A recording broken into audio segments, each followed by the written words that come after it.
سیدتنا زینب وسیدنا حسن وسیدنا حسین وعلى آله وصحبه وبارك وسلم وبارك. السلام علیکم ورحمۃ اللہ وبرکاتہ. آج بات کرتے ہیں ایک بہت ہی خوبصورت ٹاپک کی، قربانی کا سفر حابیل سے حسین تک. قربانی کا یہ سفر حابیل سے شروع ہوا اور کئی مرحلوں سے گزرتا ہوا منا میں پہنچا. میدان منا میں ابراہیم علیہ السلام اور اسماعیل علیہ السلام کی قربانی سے قربانی کو زندگی ملی، تابندگی ملی، اعتبار ملا، قرار ملا، لیکن ابھی تک وہ حقیقی فدیہ ادا نہ ہوا بلکہ پردے میں چھپا رہا. کیوں؟ بھئی قربانی کا معنی تو اس میں پایا گیا مگر اس قربانی کو ظاہری لباس نہ ملا. کیوں؟ کیونکہ حضرت ابراہیم علیہ السلام کی دعا ہے کہ ربنا وجعلنا مسلمین لک ومن ذریتنا امتا مسلمتا لک، اور پھر فرمایا کہ ربنا وابعث رسولا منہم. یہ جو دعا ہے ابراہیم علیہ السلام کی حضور اکرم صلی اللہ علیہ وآلہ وسلم کے لیے، یہ پھر اپنے پائے تکمیل کو کیسے پہنچتی اگر اسماعیل قربان ہو جاتے. اس لیے اللہ تعالیٰ نے اسماعیل کو قربانی کے میدان تک تو لایا پر قربان نہیں کیا، کیونکہ ابھی ابراہیم کی دعا نے پورا ہونا تھا. اس لیے اسماعیل پہلے ذبیحہ تو قرار پائے پر قربانی کا سفر جاری رہا. اللہ کی چوکھٹ پر دوسری عظیم قربانی ابراہیم اور اسماعیل کے بیٹے عبد المطلب کے بیٹے عبداللہ کی دی گئی، لیکن یہ قربانی بھی معنی کی تہ تک رہی اور ابھر کر ظاہر کی تہ تک نہ آئی، کیونکہ ابھی بھی دعائے خلیل جلوہ گر نہیں ہوئی تھی. سیدنا عبداللہ اس سلسلے کے دوسرے ذبی ٹھہرے. اس لیے آپ صلی اللہ علیہ وآلہ وسلم کا ارشاد پاک ہے کہ انا ابن الذبیحین، میں دو ذبیحوں کا بیٹا ہوں. پھر دعائے خلیل اپنی پوری رعنائیوں اور زیبائیوں کے ساتھ جلوہ افروز ہوئی اور قربانی کا سفر جاری رہا. ذات محمد مصطفیٰ صلی اللہ علیہ وآلہ وسلم کا چاند 14ویں کا چاند چمکا اور سارے آسمان کو روشن کر دیا. ایک وقت آیا اس کے بعد کہ جب نظام خلافت قائم ہوا اور خلافت راشدہ کا سلسلہ چلا، ابو بکر و عمر و عثمان و علی یہ ایک شمع سے پھوٹی کرنیں. لیکن پھر کیا ہوا ان کے بعد کہ حسن علیہ السلام کے بعد اسلام کے سیاسی نظام کو آلودہ کر دیا گیا.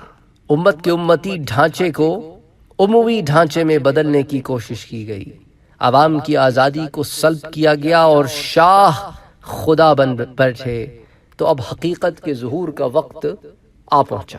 قربانی معنی کی تہ سے نکل کر اب عملی جامے تک پہنچ گئی. ظاہر کا لباس پہنا اور ملوکیت کا بت پاش کر ڈالا.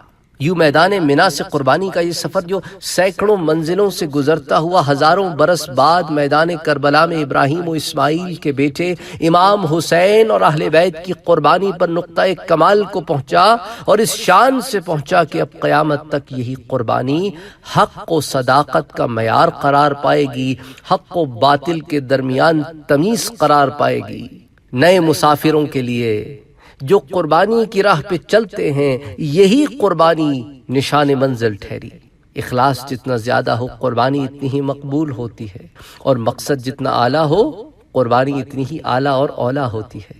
تاریخ انسانی کی شہادت ہے کہ قربانی مرتی نہیں بلکہ امر ہو جاتی ہے، اور قربانی فنا نہیں ہوتی بلکہ بقا حاصل کرتی ہے. خلافت کا یہ سفر زمین پر انسان اول کہ روز اول سے شروع ہوا، یعنی کہ آدم علیہ السلام سے.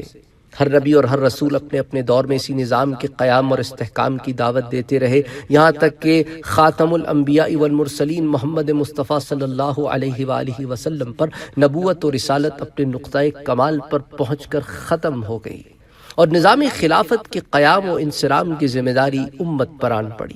امت کی سطح پر نظام خلافت کا یہ سفر صدیق اکبر کی خلافت راشدہ سے شروع ہوا، فاروق اعظم کے عہد سے ہوتا ہوا خلافت حضرت عثمان ابن عفان سے ہوتا ہوا مولا علی کے دور سے گزرتا ہوا امام حسن تک پہنچا۔ اصلاح امت کی مصلحت کے تحت خلافت کو صلح کے ذریعے امام حسن کے ہاتھ سے لے کر دوسروں کے ہاتھ میں منتقل کر دیا گیا۔ ہاتھ بدلنے سے رفتہ رفتہ نظام بدل گیا، طرز اہتمام بدل گیا، مزاج بدل گیا، منہاج بدل گیا، خلافت دب گئی اور ملوکت چھا گئی۔ ملوکیت کے چھانے کی وجہ سے پھر وہ تباہی مچی کہ امام حسین نے اسی مرحلے پر خلافت کی بقا اور احیاء کے لیے قربانی دی۔ نظام خلافت تو قائم نہ ہو سکا لیکن دائرہ خلافت ضرور متعین ہو گیا، حدود واضح ہو گئیں، مزاج خلافت سے سب آشنا ہو گئے، منہاج خلافت سب کے لیے روشن ہو گئی۔ یہ قربانی کبھی رائے گاہ نہ جائے گی، یہ نظام خلافت کے لیے دی گئی۔ یہ عظیم قربانی رائے گاہ کبھی نہیں جائے گی، یہ خلافت کے محفوظ، متعین اور مقرر نظام کے سفر کو جاری کرنے کی قربانی تھی۔ اور انشاءاللہ وہ وقت آئے گا کہ ایک روز یہ خلافت اہل بیت ہی کے ایک بیٹے جس کا نام نبی آخر الزماں کے نام پر ہوگا اور اس کے والد ماجد کا نام حضور کے نام پر ہوگا، اسی نسبی عظمت کے ساتھ، اسی نسبی رفعت کے ساتھ وہ خلافت کے مسند پر بیٹھے گا جسے لوگ، وقت کے لوگ امام مہدی کے لقب سے پکاریں گے اور آج بھی پکارتے ہیں اور منتظر ہیں۔ اس وقت حالات مجبور ہو کر اس کے ہاتھ پر بیعت کریں گے، بلکہ یوں کہا جائے کہ حالات نے جس ہاتھ سے خلافت لی، حالات ہی مجبور ہو کر اس کی اولاد کو گویا اسی کو خلافت واپس کرے گا۔ جب امانت اپنے صحیح مقام پر پہنچے گی اور حقدار کو اس کا حق ملے گا تو پھر ایک مرتبہ روئے زمین پر نظام خلافت برپا ہوگا اور وہ قرن آخر میں قرن اول کی طرح حالات کی اصلاح کرے گا۔ یوں نبوت محمدی کی تصدیق کے ساتھ صدیق اول الزماں ابو بکر سے شروع ہونے والا خلافت کا یہ سفر نبوت عیسوی ہی کی تصدیق کے ساتھ صدیق آخر الزماں امام مہدی علیہ السلام پر نقطہ کمال کو پہنچے گا، اور پھر دنیا دیکھے گی کہ کی محمد سے وفا تو نے تو ہم تیرے ہیں، کی محمد سے وفا تو نے تو ہم تیرے ہیں، یہ جہاں چیز ہے کیا لوح و قلم تیرے ہیں۔ اللہم صلی علی محمد وعلی آل محمد صلی اللہ علیہ وسلم۔